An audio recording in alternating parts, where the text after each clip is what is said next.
Wow.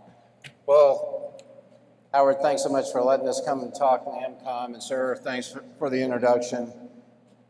It's all about leadership. Being able to lead the right golf team.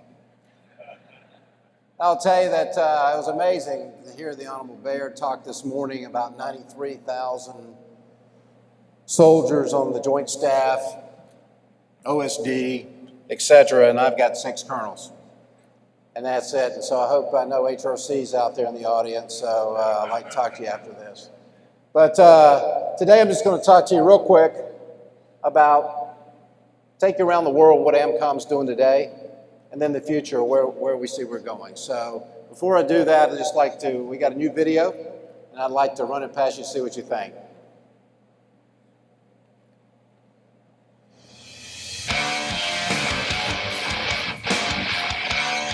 Growing uncertainty of security and stability around the world requires our soldiers to depend on their equipment to perform at the highest standards without fail.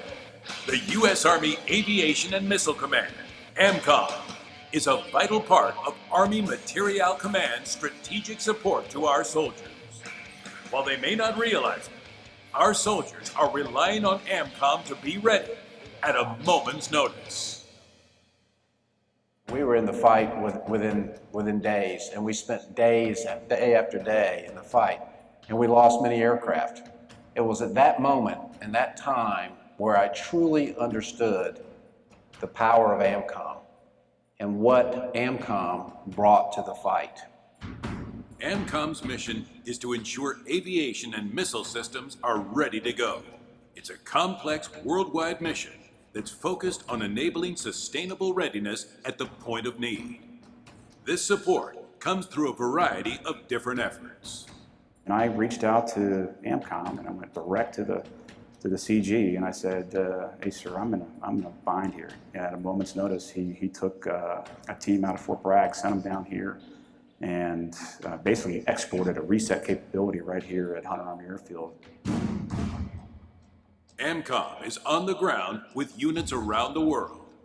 Our Logistics Assistance Representatives, also known as LARs, are the eyes and ears of AMCOM. They go where soldiers go, providing technical assistance to ensure systems are ready and available. I would have failed in my mission if it wasn't for my LAR. And it was because of the liaison engineer, the AMCOM LAR, working together on a satellite communication phone, that it got our aircraft back in the air within hours. We support the aviation and missile enterprise through regionally aligned logistics readiness centers, or LRCs. The LRCs provide a core maintenance capability, as well as pass-back maintenance support when requirements exceed the unit's capacity. This reduces the burden on the soldier and enables readiness. AMCOM's Corrosion Control Lab researches techniques and methods to defeat corrosion damage to Army equipment, a $2 billion a year problem. Corrosion engineers identify solutions and then bring them to Army aviation and missile units, getting at corrosion before it starts. Ultimately, all of these efforts are centered on supporting the readiness requirements of our aviation and missile soldiers wherever they are. In addition to these direct support efforts, AMCOM works with other organizations to maintain aviation and missile systems. The headquarters of AMCOM and Army Materiel Command are located at Redstone Arsenal, along with PEO Aviation and PEO Missiles and Space. Together, these organizations manage the procurement, delivery, and life cycle sustainment of all Army aviation and missile systems. AMCOM purchases the repair parts used to maintain aviation and missile systems.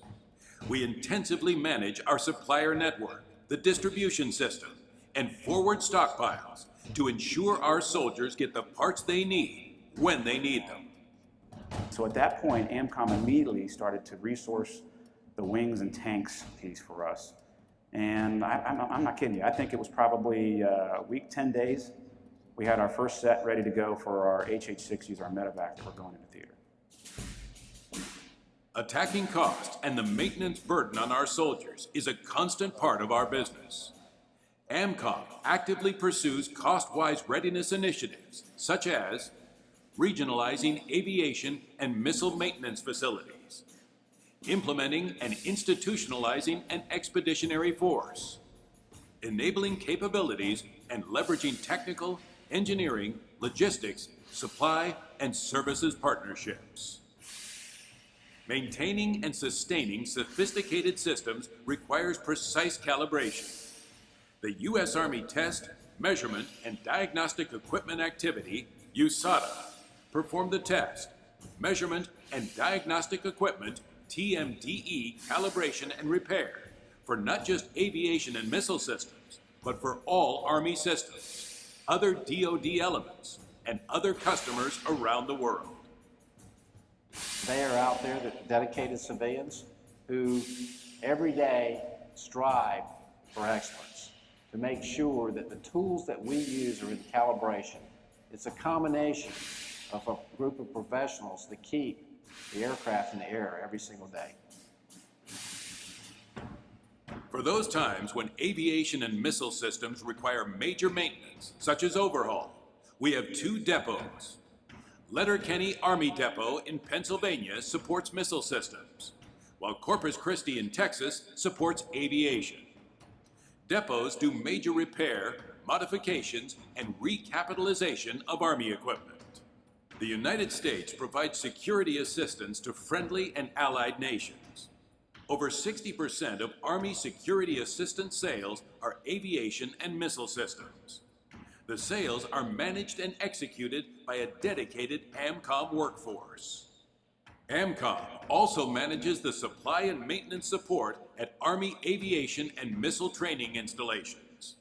This program, called Fleet Management Expanded, or FMX, allows the Army's Training and Doctrine Command to concentrate its efforts on training soldiers, while we provide them with operational and reliable equipment. All of these efforts have a single focus: ensure that AMCOM is responsive to the needs of the soldier.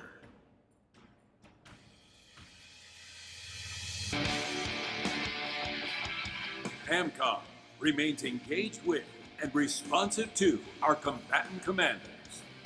AMCOM is uniquely structured to provide aviation and missile support to our Army and Joint Forces at a moment's notice.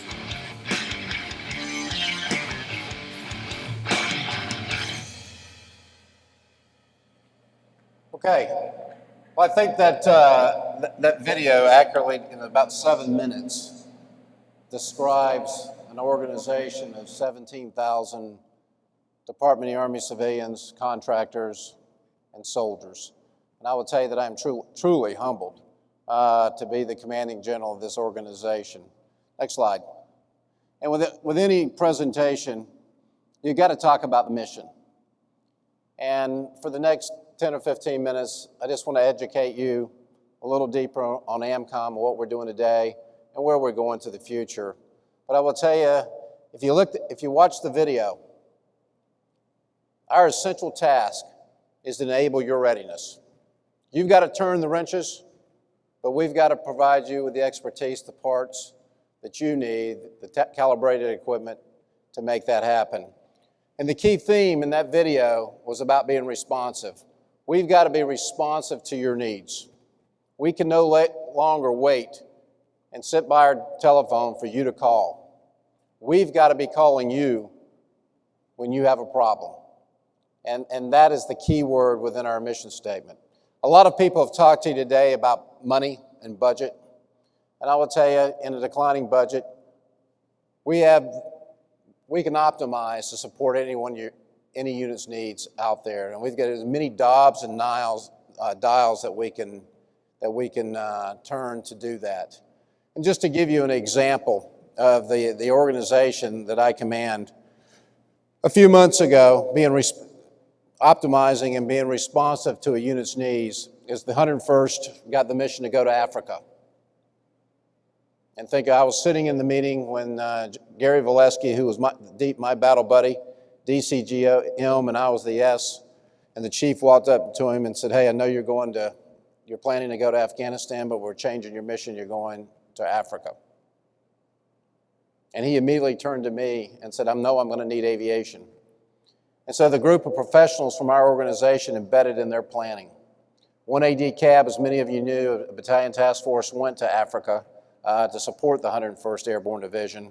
And what you'll see here in a few minutes is we have a unique capability in our organization to descend on you with not only people, but more importantly, equipment to provide you. And within 3 days, this organization provided that Delta company commander all of the equipment that he needed to accomplish his mission in Africa, sent 19 18-wheelers to Fort Bliss, Texas, and it was there and loaded on the ship within 7 days of notice.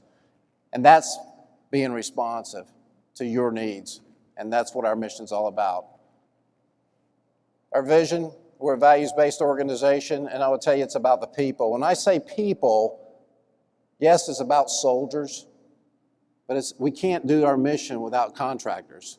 We can't do our mission without Department of the Army civilians, and it takes all three of us working together to support the needs of the soldier on the ground. And I tell you, I watch it every day, and it's just amazing the teamwork that takes place throughout the country. And I would say one of the key aspects of being a values-based organization is trust and transparency. And you've got to trust us, and I'm talking to the green suiters in the back. You got to trust us that the part's going to be there when you order it.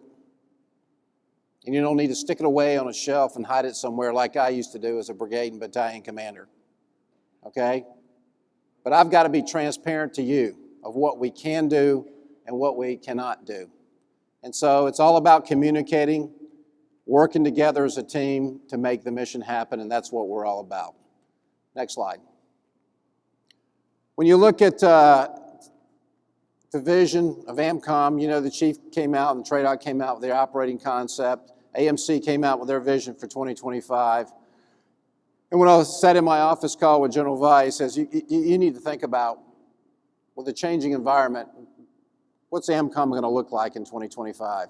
And how can you better support the soldier knowing that you have a declining budget? I brought a great Department of the Army civilians in, and we sat down and we worked for weeks, and I'll tell you, we're still working on it right now. And we developed a vision for 2025, and it's a written plan. It's not a strategy. It is a plan, about a 300-page plan of how we're going to get there. And it's based off of our 6 core competencies that we work on every single day: support acquisition, sustainment logistics, the organic industrial base, field sustainment, calibration, and security assistance. And I'll just highlight, for the sake of time, and take this opportunity to highlight one of each. And this is the intent that I've given all of our AMCOM employees on where we need to take AMCOM for 2025. And the first one is the support to acquisition. And working with General Lundy and his team in this life cycle management, but getting the requirement right up front and being involved in all phases of that requirement. You know that TRADOC is the main effort in developing requirement. And we see AMCOM as a supporting effort, looking at those sustainability and reliability requirements to get it right, because you got to get it right up front. Because as Bob briefed up here earlier, he's going to go out and acquire that equipment, but we've got to sustain it over its life cycle. And I will tell you, only 30% of the dollars spent is to acquire the equipment. If you look at a weapon system over its life cycle, 70% of the money spent is in the sustainment of that platform. And so getting that requirement right, looking at the reliability, sustainability, the quality of those parts, and making sure we get it right as a supporting effort to General Lundy's requirement is what it's all about. We're doing that. We're starting to put people down at Fort Rucker to get involved in that. We're starting to hire people. We've already sent our first GS-14 down there, and we're doing the same thing at the Fire Center from an air defense perspective. And then also, when you walk through this life cycle management process, you get in the S&T and R&D, we're involved heavily there as well. And so a big emphasis is really getting in up front. It's a supporting effort, because we're not the main effort.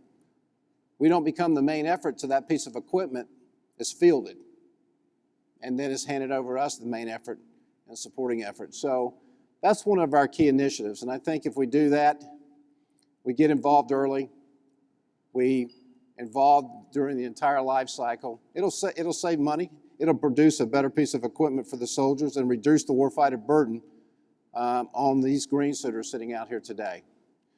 Another key aspect that we're working on, and you can see in the video when I talked about our LARs, the LARs they're near and dear to my heart, because we would have failed in my battalion in our mission in Afghanistan in early 2001, 2002, if it wasn't for that logistics representative. But as the money starts to come down, what are we focusing on with our LARs? Number one, we're focusing on training and AMCOM. There's 3 levels of LARs. So for you green suiters out there, you need to sit down with your LAR. And I always try to explain it based off the training, level 1, level 2, or level 3 type training. There's a difference in the LAR, and there's a W1 LAR and there's a CW5 LAR out there. We try to marry the 2 up. And so you need to sit down and see what the capability that they bring to your organization. So education is a key part. So you can reduce the CFSRs that are in your units today. And we do that by our reach back capability, multimedia capability back to Huntsville, where that LAR can sit on your aircraft, have the requisite capabilities back in Huntsville to help him if he or she needs assistance to fix your problem and fix it immediately. We've also looked at, and we're starting the training program on multifunctional LARs. So when you're an Apache LAR, or you're a KW LAR, or you're a Blackhawk LAR, 10 years ago, today you're a multifunctional LAR. We're sending LARs. A LAR will be an Apache LAR, and it can be a Shadow LAR, or any type of UAS LAR. So we're trying to multitask them and make them multifunctional LARs. I think it'll help the service. It will definitely help you, and also it will reduce the burden from a funding situation. So we're working very, very hard on that. Another aspect that we're working on is the supply chain, the end-to-end supply chain, because it's about reducing your customer wait time. We punch the clock when that E4 puts that requisition in your tech supply, and when does that part come back into your SSA, really is where I can see it. So we're punching the clock. We're trying to reduce, looking at our processes, from industry all the way down to your SSA. And how do we reduce that, streamline that to make sure that we're meeting your needs? I will tell you that the requisition rates, fill rates right now, looking at many of your SSAs, I've had my guys looking at it. You've got all these parts on the shelf, but it's around 30% fill rate. What does that mean? When you order a part, 30% of the time that part's on your shelf. And so what we're doing is we're doing a lot of analysis right now and looking at probably working with ForceCom and USRPAC and USRA, going to standard ASLs, a tailored package, and it goes back to what we talked about early on was transparency and trust. You got to trust us that we're going to get the part there for you. And so we're taking a good look at that, the fill rates, the customer wait time, and trying to streamline these processes to make sure that you have the right parts on the shelf at the right time, and reducing that funding level on you and putting it back on me. So a lot of hard work is going into supply chain management. I will tell you, I see some of the green suiters out there. I need your help. I don't need you to be like me when I was a battalion and brigade commander. And I see my division commander, former division commander, sitting in the audience right now, and he's smiling. Because I didn't trust AMCOM. I didn't trust AMCOM to have the part where I needed it. And I will tell you that I was wrong. I was absolutely wrong, because what I was doing was putting a burden on the supply chain system. I didn't understand supply and demand at the time. All I was worried about was my brigade, and I didn't understand what I was doing to the entire Army. And so I need your help out there, getting your forecastings right, getting your demand analysis right each month, because it has a huge effect on my business and being able to support you. This is a team effort.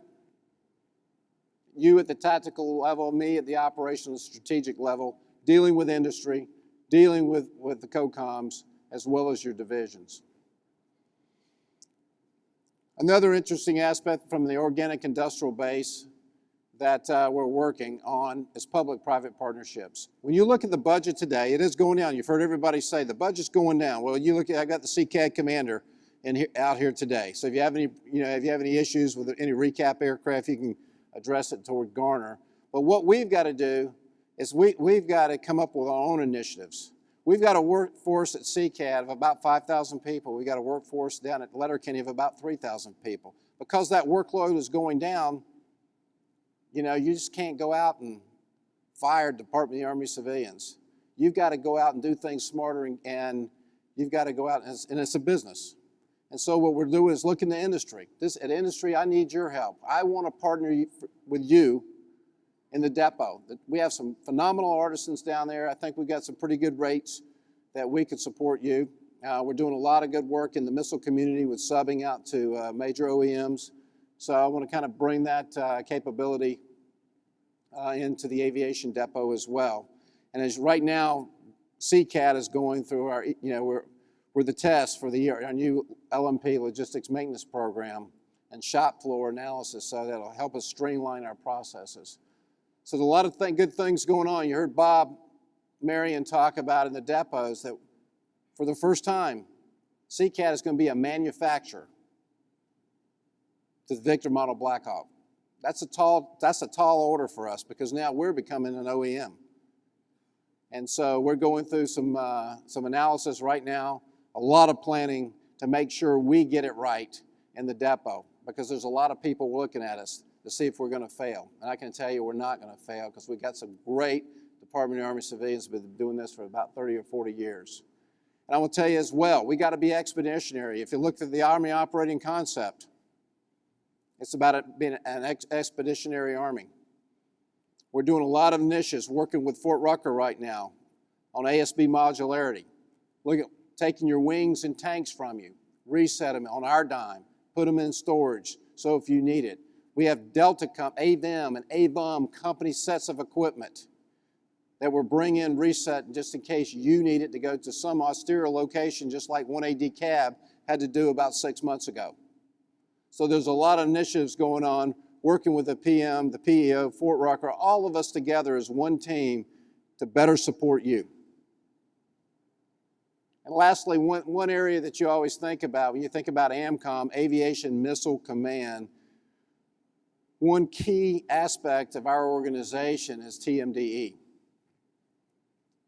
And we're in charge of TMDE for the entire United States Army, and we have some great scientists down in Huntsville, and engineers and physicists that are out supporting your efforts every single day. If you're ever in Huntsville, you got to come and visit these people and go back and tell them thank you, because you don't know the hard work that they do every day to keep your calibration efforts up and going. And they've got some great and wonderful ideas.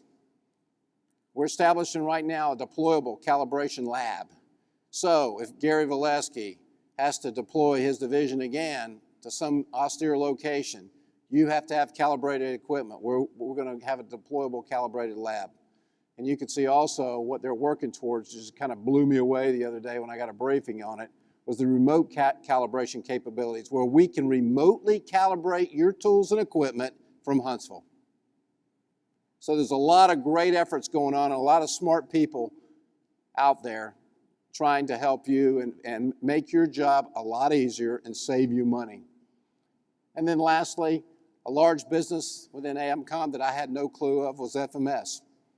I have a large organization that writes the cases every day, that works with the PEO to buy the helicopters or the missiles, the training packages, the maintenance packages, puts it together and works with the country and fielding them a piece of equipment.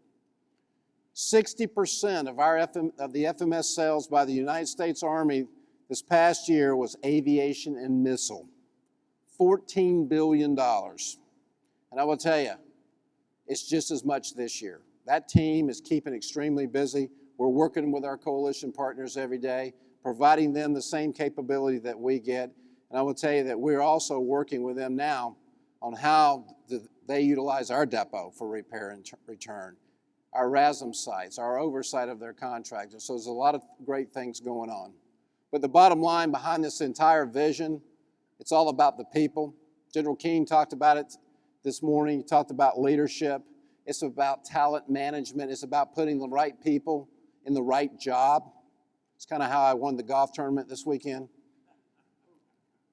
I was just leading it. I recruited 3 great people.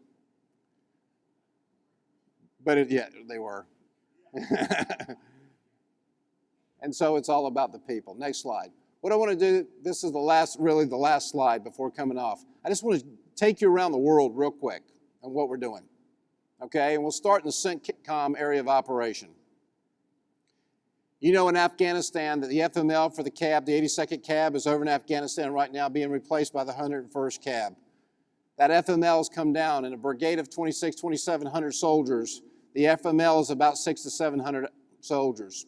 They no longer, all they have is pilots and crew chiefs and staff.